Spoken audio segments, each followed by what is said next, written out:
Good afternoon. I'm S2 Rahman. I'm the Division Director of the Division of Cancer Pharmacology 2 in Office of Clinical Pharmacology, CDER FDA. I would like to thank Dr. Subia and Dr. Harvey for this invitation. The views expressed in this presentation are my personal views and should not be construed as FDA's views and policy.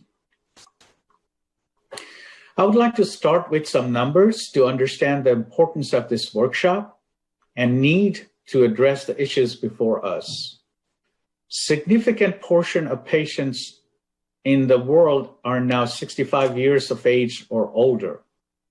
In the US, 70% of the patients with new cancer diagnosis will be 65 years or older. Dr. Ethan Ludmer and his colleagues reported that the trial median age was 6.6 years younger than the disease median population. In the FDA, Dr. Bindu Kanapura and her colleagues reported that for patients over 80 years of age, there was a fourfold difference in cancer incidences versus the patient's representation in the registration trials. So keeping those numbers in mind today, I will briefly talk about the guidances by the FDA and ICH that highlights the inclusion of older adults in clinical trials and provide my personal views on how data generated in early drug development can help in expanding eligibility criteria to safely include older patients in registration trials. The earliest guidance recommending enrollment of older patients in clinical trials was published by the FDA in 1989. The guidance encouraged inclusion of patients over 75 years of age and conducting a separate cohort trial if necessary with specific monitoring requirements. The ICH E7 guidance was published in 1994. The guidance recommended inclusion of patients 65 years or older in phase 2 and phase 3 trials or conducting a separate trial in older adults. Last year, FDA published a guidance that recommends how information about the geriatric patient population should be included in various sections of the drug labeling. Last year, FDA also published a draft guidance specific to inclusion of older patients in cancer clinical trials. The guidance particularly emphasizes inclusion of adults over age 75 years in cancer clinical trials. In the next segment of my talk, I will provide some perspectives on how clinical pharmacology can help in safely including older patients in cancer drug development. A significant time and resources are invested and wealth of information is generated in the routine non-clinical drug development program.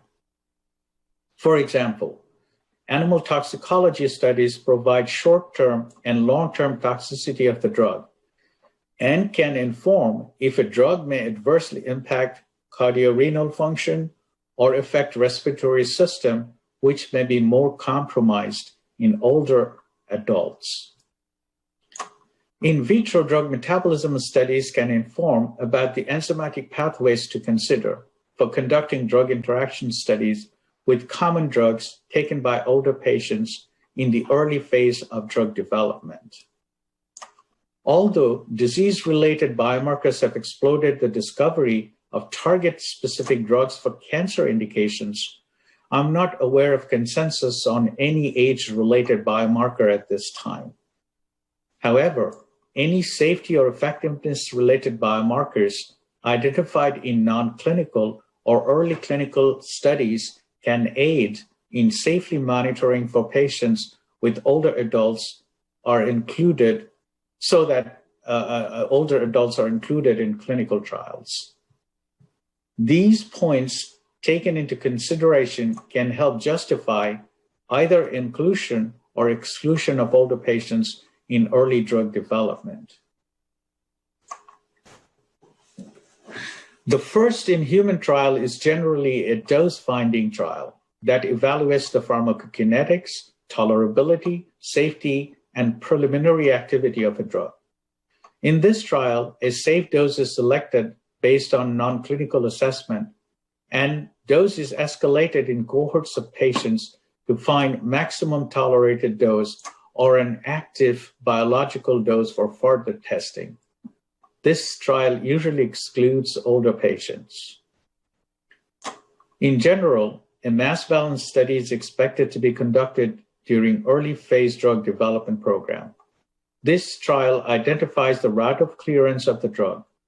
The trial determines if kidney or liver function impact drug elimination and indicate if older patients with compromised liver or kidney function can be enrolled in a trial with a specific dose or a dosing regimen.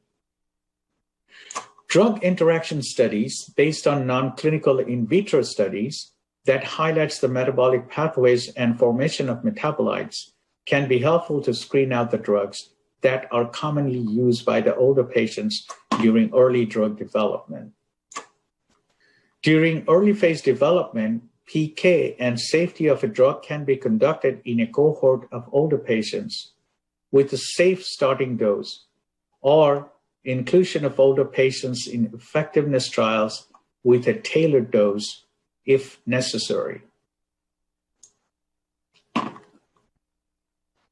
Important non-clinical and clinical data are generated in the early drug development that can help support inclusion of older patients in clinical trials for demonstration of safety and efficacy. Non-clinical pharmacology and toxicology data can determine how cardiovascular, respiratory, secretory, and excretory organs in humans may be affected by the drug's distribution and action. Quantitative system pharmacology, which is currently advancing through newer technology, such as 3D cell culture models, organ on a chip, blood on a strip, etc., can aid in understanding the physiology, pathophysiology of a disease, and pharmacology of a drug. First in human trial can characterize the pharmacokinetic of the drug and inform how older patients with comorbidities can be safely dosed in clinical trials. Population pharmacokinetics, pharmacokinetic pharmacodynamic, and physiologically based pharmacokinetic modeling can predict relationship between exposure and efficacy and safety of a drug. Assessment and integration of knowledge through careful analysis of the data using various tools can help inclusion of older patients in clinical trials. When a drug is approved, appropriate labeling recommendation of the drug for use in older patients will bring therapeutic benefit to this orphan population. So in summary, regulatory guidances published by the FDA since 1989 have recommended the need for inclusion of older patients in clinical trials.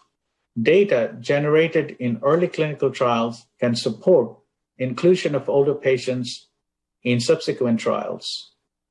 Clinical pharmacology data and tools can help expansion of inclusion criteria to safely enroll older patients in clinical trials, allowing approval of a drug with appropriate labeling for use in older patients. I believe that if FDA, industry, research institute, and academia work together, we can achieve our goals.